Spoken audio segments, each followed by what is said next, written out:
สวัสดีทุกคนฝนตกแล้วบรรยากาศในหน้าทุกคนผมฝนแห้งดีโอ้ฝนแห้งดีทุกคน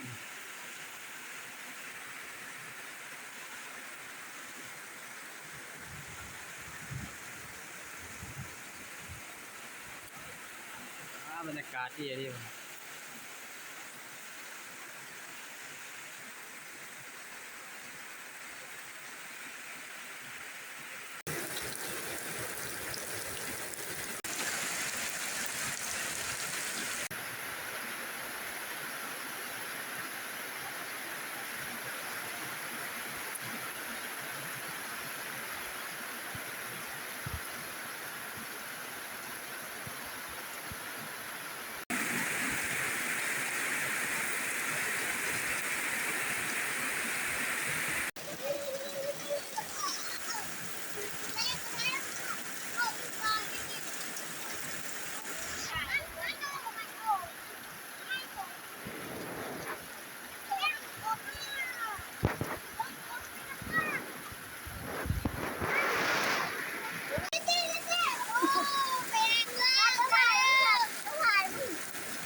ฝน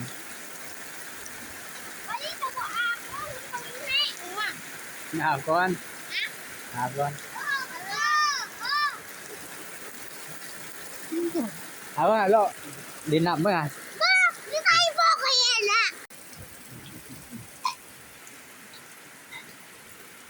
เนี่ยเสาเด็กฝน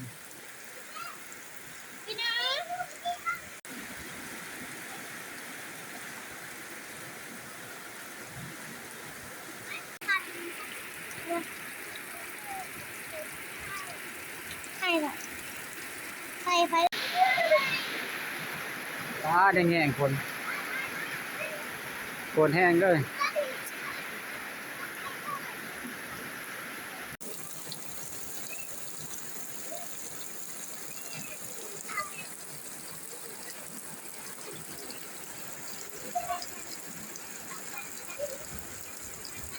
ไปทุกคนยาวไปเบิ่ง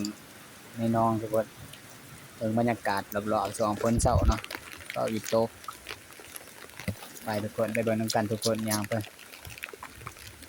ช่วงฝนเช้าเลยทุกคนมันมากระหวยลงแน่เราบึกปลาบึกเดี๋ยวให้นะทุกคนตอนผ่านกับฝนกับนำไม่ได้ทุกคนเลยผ่าเครื่องกันตกเลยทุกคนฝนกันเห็นอยู่บ่บรรยากาศช่วงวานเขาทุกคนนี่ก็วานเขาเรียบร้อยแล้วครับมันก็แตกหน่อขึ้นมาแล้วทุกคนวานบ่ได้สูงคนแค่นี้คุณบรรยากาศรอบๆทุกคนช่วงนี้วานแดดได้ช่วงนี้เขาบ่ได้เลยทุกคนวานแดดบ่ได้มันกำลังป่งขึ้นมาฝนมาตกใส่ด้วยงามคือสิงามหรือว่าฝนตกใส่เนี่ยเบิ่งบรรยากาศรอบๆทุกคนฝนแห้งด้วยส่วนในฝนก็ตกอยู่แล้วนี่เงียบมาแล้วแห้งเติมเนี่ยบรรยากาศรอสนุกทุกคนบรรยากาศรอบเที่ยงทุกคนที่เที่ยงหน้าเนาะเอาเองทุกคนหน้าเอาเองนะทุกคนนอนหน้าถือว่านอนหน้าเปรี้ยวทุกคนบรรยากาศทุกคนรอบเบี่ยงก่อเลี้ยงไก่นี่กระทรวงกำลังฝนสิตกทุกคนส่วงมันกำลังสิตกทุกคนขาดหน้ากำลังแล้วตอนเช้าบรรยากาศดีอะดีส่วงฝนสิตกทุกคน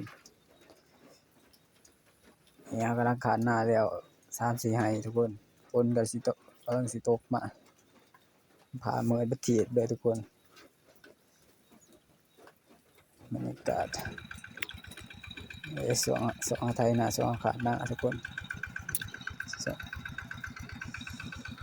ส่วงกำลังสิขาดส่วงกำลังฝนมันสิตก เมิดบัดทีทุกคนเลยบรรยากาศโคตรดีเลยทุกคนเมิดมาก ฝนมาแล้วฝน ช่วง มา เว แล้ ลาว ฝนที่ตกนี่บรรยากาศโคตรดีเลยทุกคนเอาขาดหน้าไปบรรยากาศทุกคนให้อยู่หน้าไปตะมวนเลยทุกคนเป็ดเกียงไก่บ๊ายบายทุกคนพอกันคลิปหน้าเด้อ